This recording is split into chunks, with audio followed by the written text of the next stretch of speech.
At this time, I understand that some of the governors in the Midwest and from neighboring states here in Iowa and other states around us have some special messages that they would like to deliver to you in person. And so we have our special tape of messages from our governor friends. Adversity is the true test of character. Iowans met the challenge of the flood of '93 with courage, hard work, and a determination not to let the worst natural disaster in our state's history prevent us from helping each other to move ahead. I am proud of the way Iowans have shown their willingness to help each other win this battle. Iowans are grateful for the support that is pouring in from throughout the nation. The battle is not over. We are determined to help the various government agencies and volunteers and contributors from the private sector to deliver assistance as fast as possible to the people that need it. The last several weeks have been times of great trial for many. The flooding has left a path of destruction and heartbreak that draws no distinction among its victims. Fortunately, many organizations have risen to provide aid to those in need. The flood assistance organizations of Missouri deserve our thanks for their tireless efforts. But now, more than our thanks, they need our support. There are no quick and easy solutions for the suffering that we're facing. Even after the waters are gone, many problems will remain. The state of Missouri is committed to doing everything within its resources to relieve the damage of the floods. The outpourings of tens of thousands of Midwesterners and people throughout the nation in helping the flood victims have been tremendous. We very much appreciate all your help, but there's still much more that needs to be done. We need to ask again for your help, particularly in the way of financial contribution to help the tens of thousands of Midwesterners who are out of their homes, out of a job, out of their work. It's going to take a lot to get them back on their feet, but with your help, we can get back to normal, and these people can go on with their lives.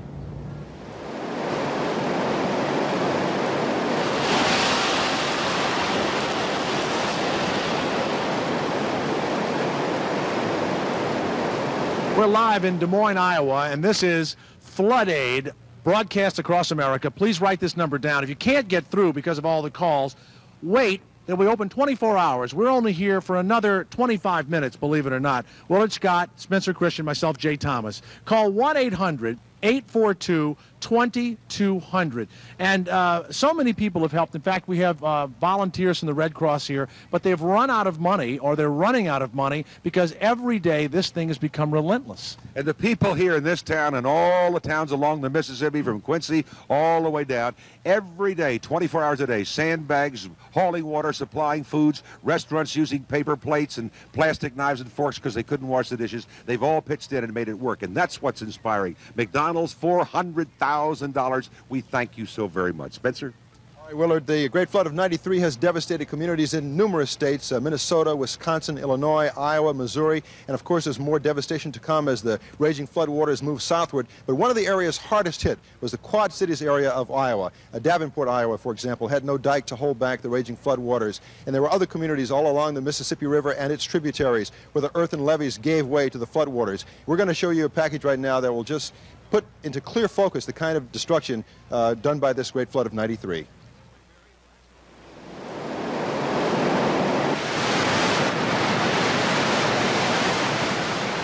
That's what we'll see happen overnight. More storms coming in. Perhaps the late night hours, we'll see those rumbling in once again. If this is not as devastating as 65, it's awful close. I'm Carol Clark, WQAD-TV. It became a race against Mother Nature. The relentless Mississippi swelling out of its banks, taking over the works of man. It's not just devastating for me, it's for the whole area here. They have to leave their personal property, their lives, their dreams. For weeks, heavy rains pounded portions of southern Minnesota and Wisconsin. Runoff from Black Rivers and other tributaries fed into the Mississippi, eventually making its way downstream to the Quad Cities. The sandbagging began. The National Guard called in to assist, but the rain just kept on coming. Raging waters ripped through dikes like can openers, breaking levees in Illinois and Iowa. Well, more than a year now, and I'm trying to get the Corps of Engineers to maintain the levee, and they've been kind of dragging their feet. In Davenport, the Mississippi broke a record high, 7.5 feet above flood stage before cresting twice. Our main concern here is for the loss of life. Hundreds forced from homes, thousands of farm acres reduced to wetlands. One of the worst natural disasters brings President Clinton to the area. Had it not been for thousands of volunteers, the flooding could have been much worse.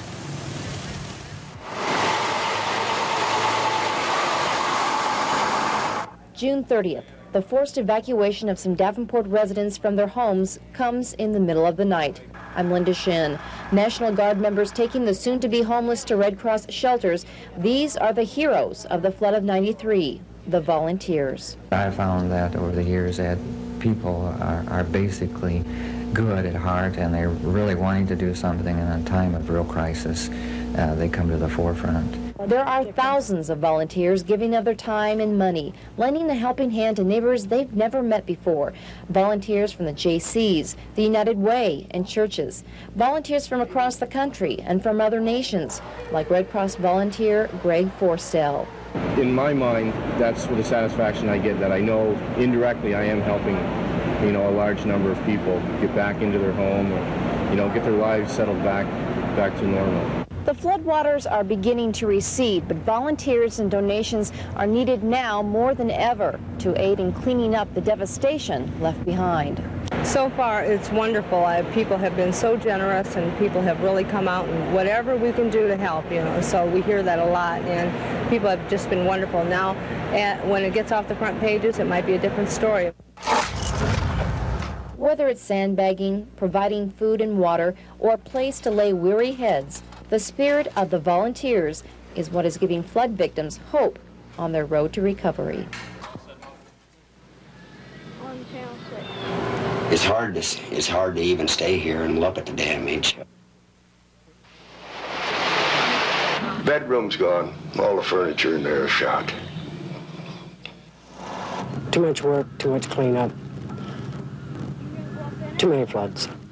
I'm Marcia Lenz, and those words echo across the Mississippi River Valley as Rivertown residents return to their homes and try to get life back to normal. Adding to the anguish is having to wait. First, waiting for the river to crest, and now waiting for it to go back down. And also waiting to find out what, if anything, government agencies can do to help clean up and rebuild. At Cliff and Irene Wilson's home in Andalusia, Illinois, water still surrounds the house and stands about 2 feet high in the first-level kitchen and living room. Cliff couldn't save his livelihood either. My business is under. All my tools, everything that I had worked for all my life is gone. On Campbell's Island in East Moline, Illinois, Jerry Napawaski cleans up for his handicapped son. 1.5 feet of water rushed through the ranch home, leaving behind a thick coat of mud and backed up sewage. Both the Wilsons and Napawaski have seen the Red Cross and applied for assistance from the Federal Emergency and Management Agency. Of course, I'll probably have this thing taken care of before they get around here. And with neighbors busy cleaning up themselves, Jerry is faced with the overwhelming task alone. It's expected to be at least a month before federal assistance is made available to flood victims. In the Quad Cities and surrounding areas, there are at least 600 homes that have been damaged. More than 500 of our neighbors and friends are still depending on the Red Cross for assistance. And there are more than 400 local volunteers helping in the Red Cross relief effort. But we need your help.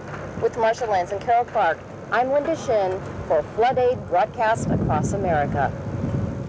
Hi, I'm Jay Thomas, and we're back live in Des Moines, Iowa. Willard Scott and Spencer Christian. I know my name. They keep them separated, and you notice they're using me as a buffer because Mark McEwen wouldn't do this.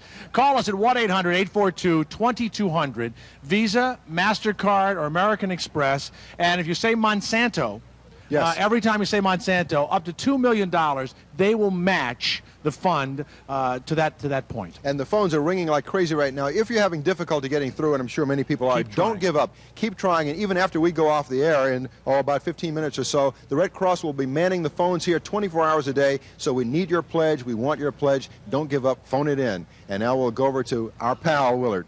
Hey, listen, that's the nicest occluded front you've ever had on your map, Spencer. Enjoy.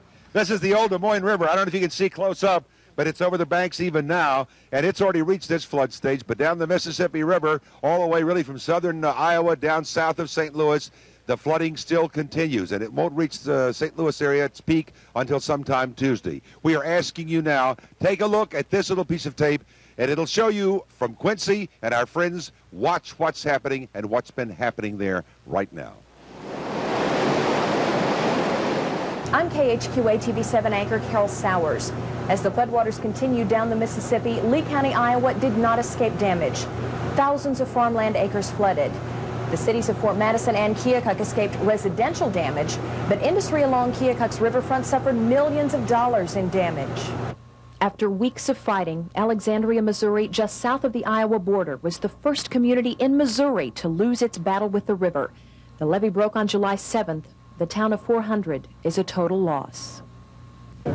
25 years ago, my husband and I started out with nothing. We can do it again. On the Illinois side of the river, the small farming community of Meyer fought a long battle. Thousands of hours of sandbagging by volunteers and National Guardsmen ended on July 9th when floodwaters poured through a break just south of Meyer. The northern Hancock County, Illinois community of Nyota held out for weeks, a virtual island surrounded by floodwaters. Nyota lost its battle the evening of July 11th. People from around the area, the state of Illinois, and the nation came to the huge sandbagging operation at the Quincy University Stadium parking lot. Hundreds upon hundreds of thousands of sandbags shored up levees in Illinois and Missouri. But the river kept winning. 2 more agricultural levees failed north of Quincy, then a levee north of Hannibal. The people that worked hard and diligently throughout this, there's in Hannibal itself, a multi-million-dollar, just-completed flood wall kept the downtown dry, but 400 Southside residents and several industries were flooded out. In Quincy, the battle was to keep the Bayview Bridge open. High water in West Quincy had earlier closed the Memorial Bridge, and for a while, the Bayview Bridge was the only span open between Muscatine, Iowa, and St. Louis. Then on Friday night, July 16th, the Fabius River drainage levee fails. Floodwaters pour into West Quincy, and a spectacular fire breaks out as gasoline storage tanks topple. The only earthen levees left between the Missouri border and St. Louis are those around Canton, Missouri, and the southern half of the Snye Island levee in Illinois. I'm KTVI anchor Dick Ford. There's been no let-up to the rising waters here in the St. Louis area. The first indication of just how serious this situation would be came about 3 weeks ago, when a levee not far from here blew out. The waters came in and flooded homes and businesses all over the south part of the city. Residents of Lee May knew the crest of the River des Peres was coming, and they tried to fight back. And I made up my mind it wasn't going to get the best of me. I'm just going to take it day by day. Eventually, it did. I'll go inside and give you guys an idea about how deep the water is. The storms were so dangerous, they kept our cameras from going with Steve Meek to look inside his house. But with a wireless mic, he describes what life's been like in Lee May. My legs are 34 inches tall, and it's to my crouch. The door swung shut. There it is. I got it open. We've got a cabinet on our kitchen table. It's halfway underwater. Within a week, the biggest flood in St. Louis history brought Vice President Al Gore to town. He promised a quick fix. I just talked with the president personally. We're going to have a strong, effective, coordinated response. Residents can only think about what they'll do once the water is gone. When you go back, you know, you got to clean everything up. But what are you going to do? You can't do anything. In the meantime, the water in Lee May continues to inch towards another record crest. So far, volunteers at the bank are winning their battle, but they say it's only a matter of time. For more on the St. Louis flood, here's my colleague Larry Connors. Thousands have had this disaster come right to their doorsteps. In fact, crashing right into their homes. It's hard to imagine what that would be like. But take a moment, just look around your home and imagine all you would lose. Not just furnishings, but personal, irreplaceable items. And now take a tour with me into a neighborhood covered in floodwaters. You're traveling the streets of Lee May. We're at Nellie and 5th. Beautiful little residential area, nice large trees, homes folks work hard to achieve and keep up. And now it's all underwater.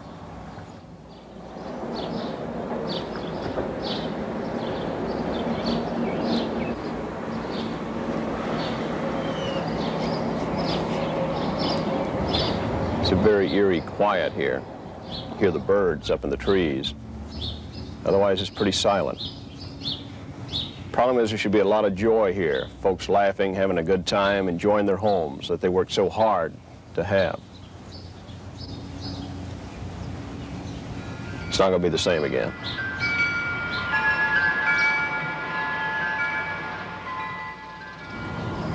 After the flood of 1973, a levee was built here on the Kaiser Creek, a levee that most everyone thought would prevent anything like this. We had to have a levee, so to get the levee, they had to take a house. Well, that house was ours. Joanne Oldham and her husband liked the neighborhood so well that when their home was destroyed just to build the levee, they bought another home just up the block, but they didn't buy flood insurance. What do you feel when you look out there and see your house out there? It's tough, isn't it? Well, most people are shaking all the time. Yeah. It's normal. Your stomach's going like this, and it's a little hard. And now here's KSDK's Karen Foss and Rick Edlin.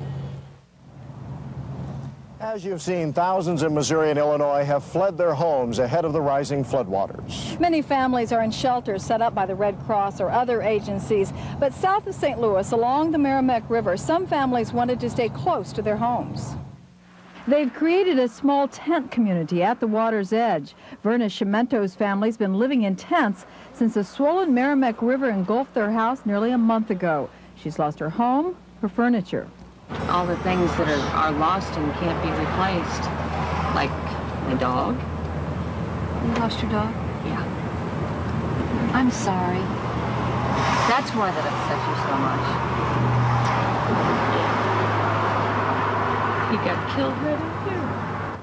But Verna has no time to deal with the loss. She leaves for work at 3:30 in the morning. After 10 hours, she returns to organize relief supplies, make deliveries by boat to other flood victims, and care for her 2 sons. At 11:30, she goes to sleep for 3 or 4 hours and repeats it all the next day. There's a lot of stress. That's why I keep handing out the food and running the deliveries, because it keeps my mind off of my own inabilities to create a change in my life. There's nothing more stressful than waiting and watching the floodwaters drop a few inches, only to watch the rain replenish them. But Rich Boyd says the help they receive each night keeps them going. The Red Cross has been coming here in the evenings and unloading their truck. And so we got about 25 families here that's pulling out of this here. It's a wide effort, helping families cope with the flood of '93. And you can be part of that effort by calling tonight. From St. Louis, I'm Rick Edlin. And I'm Karen Foss for Flood Aid, broadcast across America. Thank you so much, gang. And what else can we say, Spencer? It's just people helping people. That's Absolutely. what it's all about. That's what we need, and that's what's happening right now, and it's so encouraging. It's so terrific. The phones, I don't know how many, 3 million? I mean, the phones, but don't get discouraged. Keep calling, and you can call even after we go off the air. You can call for the next 10 years. 1-800-842-2200. And you don't get a nickel of this, right? Not at all. And you know what? We don't need it. It's going where it needs. You're overpaid anyway. I've seen your contract. The Red Cross will be manning those phones 24 hours a day. I know you may be having difficulty getting your call through because so many calls are coming in at once, but don't give up. As Willard said, even after we're off the air, the Red Cross will still be here manning the phones to take your call. And now for those local stations who have to cut away, this is the time.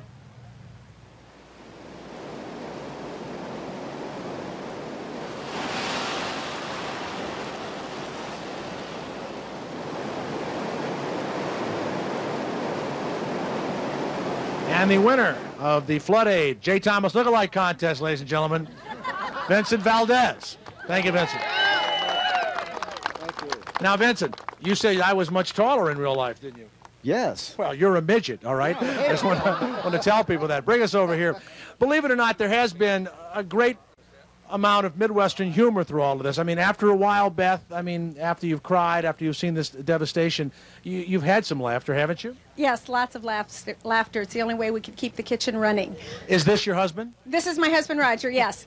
Well, you do like a good laugh, don't you? Now, you have cooked how many meals in one day for people with the Red Cross? 20,000. 20,000. Let's hear it for Beth, please. This is why you're calling, 1-800-842-2200. Susan, you are is it a food deliverer? Yes.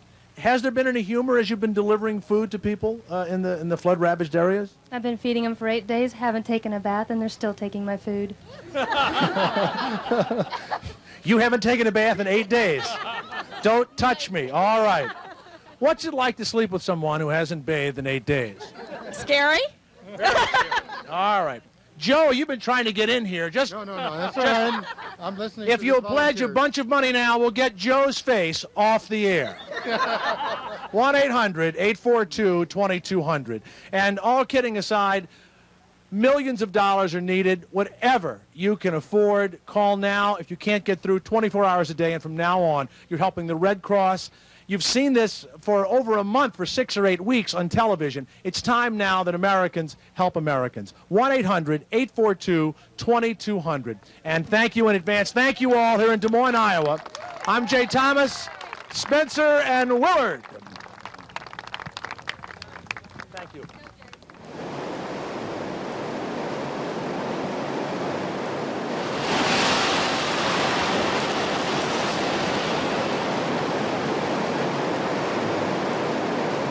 Okay, we're back with Flood Aid broadcast across America, and so as not to confuse anyone, and especially not to confuse us, please pay careful attention to this. The number we've been asking you to call to make your pledge is 1-800-842-2200. We have another very important number to give you. Earlier in the program, President Clinton was on. He fielded questions concerning the progress that's being made in the government's effort to provide relief. The White House has called us with this number, the Flood Victims Government Hotline. If you are a victim of the flood and you need to find out what assistance is available to you, you may call 1-800-462-9029. Once again, 1-800-462-9029. That is the Flood Victims Government Hotline. That is not the line to call if you're making a pledge. I wonder if those folks on the bridge are listening on radio, because we're on the radio as well as television. Honk if you love us. I don't know if they can honk or not, but the fact is we've been here for an hour. Maybe we're a little somebody's honking, or was that your nose? That was probably my nose. But, you know, we get a little frantic, at least I do, but I'm so enthusiastic to let everybody know that this is a great chance for you to do what you felt in your heart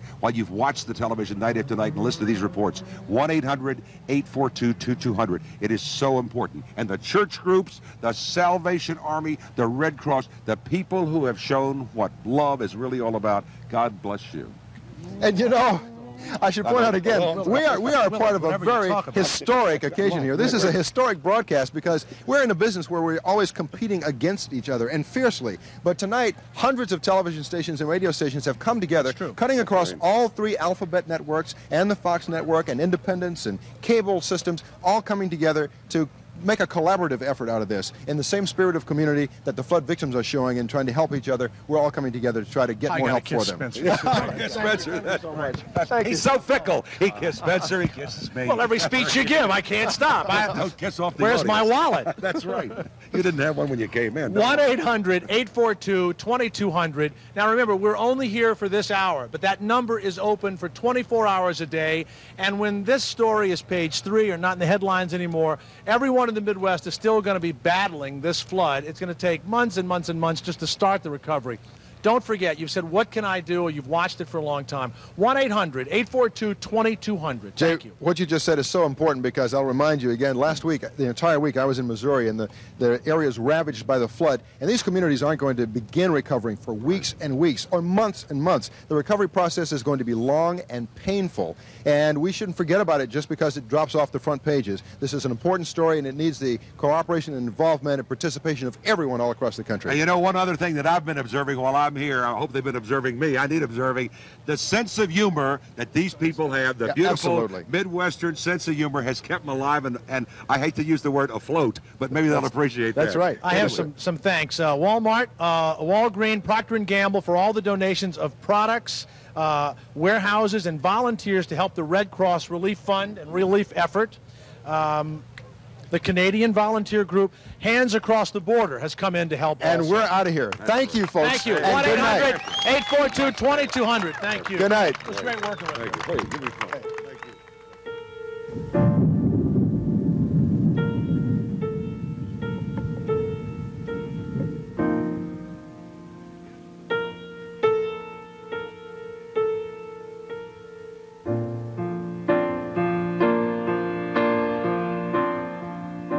We dreamers have our ways of facing rainy days, and somehow we survive.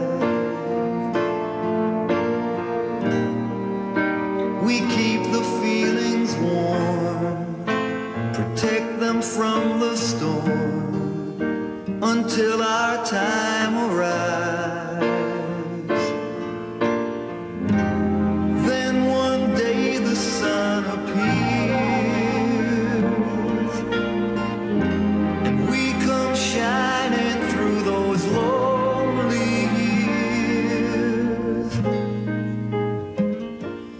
I made it through the rain. I kept my world protected. I made it through the rain. I kept my point of view. I made it through the rain and found myself respected by the others who got rained on too.